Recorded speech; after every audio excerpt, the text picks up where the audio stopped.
Serious, suicide survivors of Reddit, what was your first conscious thought after you realized that you hadn't succeeded? Hey everyone.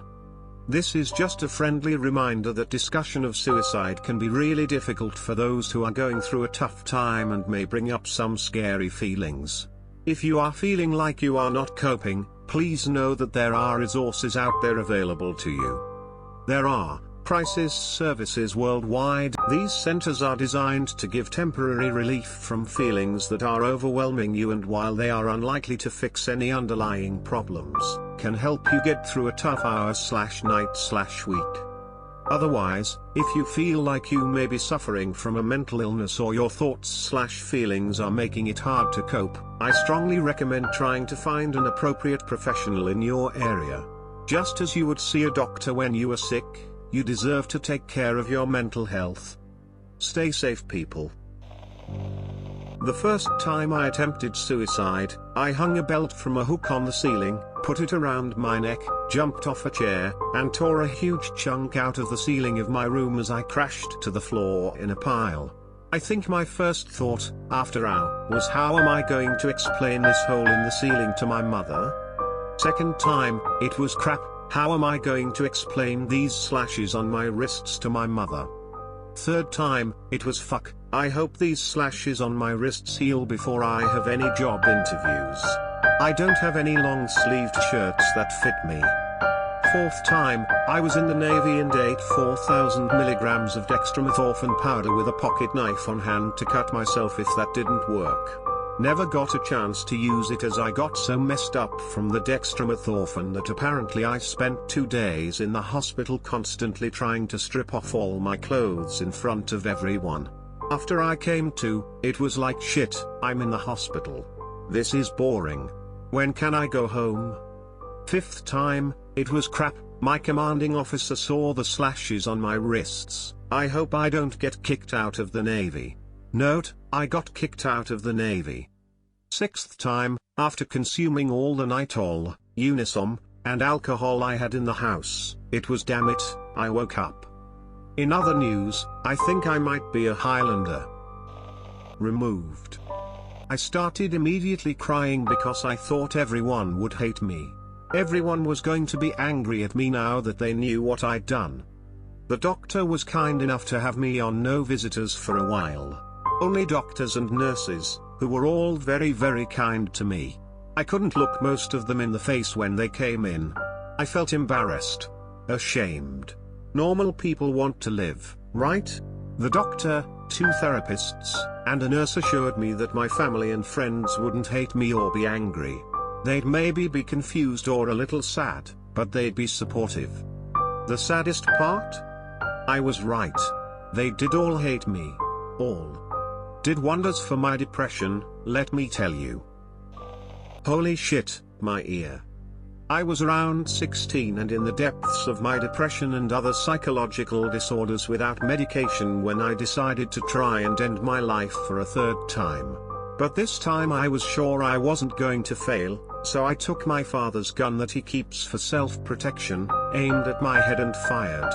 I am a relatively small girl, so the kick from the gun instantly blew me back, and as I laid on my parents' bedroom floor all I could think was, I'm dead. I'm dead. Fuck, I'm dead. But as I laid there for longer and longer and felt the hot blood rushing out of my ear, did I realize that I was in fact not dead and in deep shit. All my previous attempts had been relatively quiet, just pretending to have a stomach bug when I was sick from trying to odd or covering the marks on my neck from trying to hang myself with makeup. But I had just fired a gun in my house and shot a bit of my ear off. I had intended to die instantly so I would not have to face the consequences of firing a gun, but I was now missing a chunk of my ear and laying in my parents' bedroom. Everything was so vivid, but once my parents got home it was all a blur, probably due to blood loss. All I can remember is my mom screaming, "What have you done? Oh God, what have you done?" I got sent to inpatient for 4 months after this and slowly recovered and got my ear reconstructed, the only reminder being a small scar on the back of my ear, but even then, hearing loud noises scares the shit out of me and puts me into panic attacks. Every single day I am reminded of the horrific disorder that depression really is and how much it can change a person. I had no legitimate reason to feel the way I did. My family loves me so much, and every single day I am so thankful for my mom who helped me help myself. Smile. I tried to commit suicide via gunshot to the head when I had went through a horrible breakup. She had a son I came to love, and lost my job all in the same day. I pulled trigger and the gun jammed. I actually felt like more of a failure at that point, when I noticed a picture of me and my ex-GF's son at my desk. I realized I made that kid's life different over the past 3 years and he changed me for the better. Then decided it wasn't worth it. Never told anyone this story, but glad to post here and get it off my chest. A set of deep brown eyes in a round face, a small child about 6 looking at me, smiling, with long brown hair tumbling all over, laughing as she clutched this small white stuffed rabbit. My little sister died in a miscarriage. That's what I always thought she'd have looked like. Those eyes keep me going more than some shrink ever will.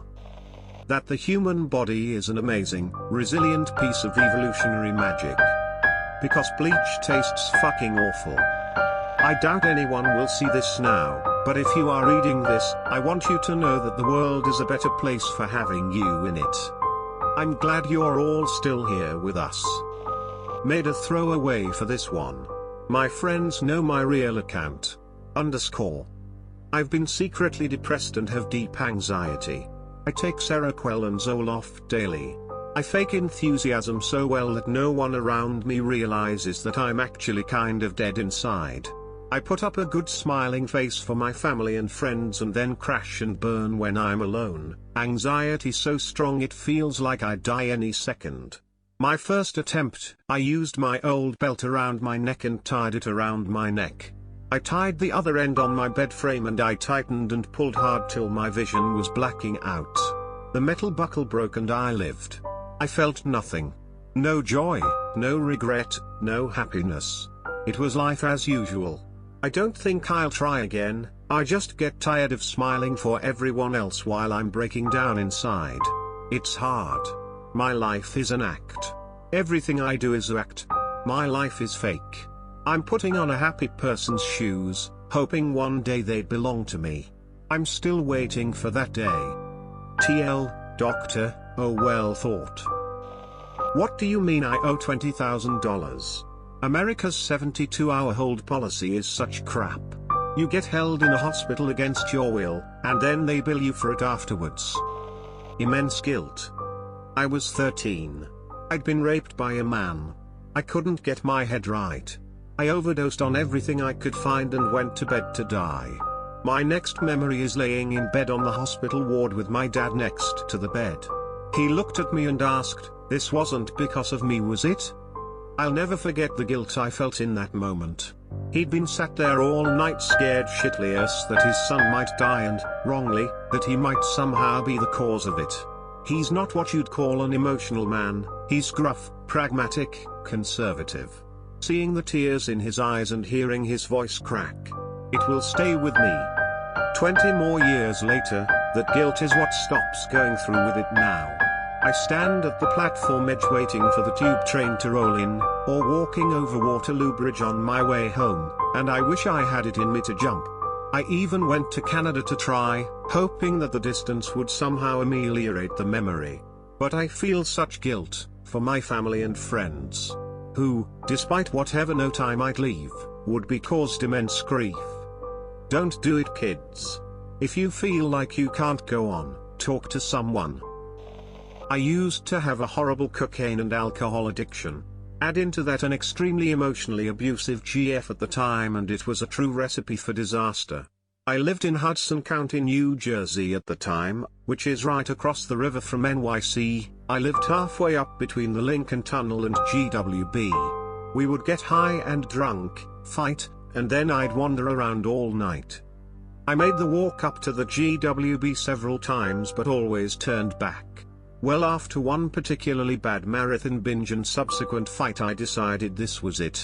I grabbed the bottle of Jack, stopped by my dealer for one last gram, and walked up to the bridge. The whole time I'm sniffing, drinking and crying cause all I can hear is her telling me how pathetic I am and how she never loved me. I start walking across the bridge, and how I wasn't stopped. I walked past some cops on the footpath and I know I looked like K didn't have all my with about me. So as I'm walking across I stop at the spot where I was going to jump.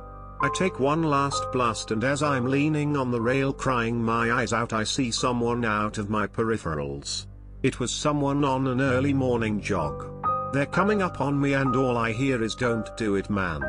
It's not worth it." The person didn't even break stride. Didn't stop to talk. Didn't offer anything else besides those passing words. And that's when it hit me. It's not worth it. If I could just get my shit show of a life together it wouldn't be worth it. I went home and passed out due to all the alcohol and exhaustion. I woke up and made major changes in my life. That still ended up being the last gram of coke I ever bought. I broke up with my GF. I quit my job a week later and moved out of a heavily toxic area I lived in my whole life. Dealers every, easy access to drugs 24/7. That was over 3 years ago and I'm still coke free and doing better in life than I had ever thought possible.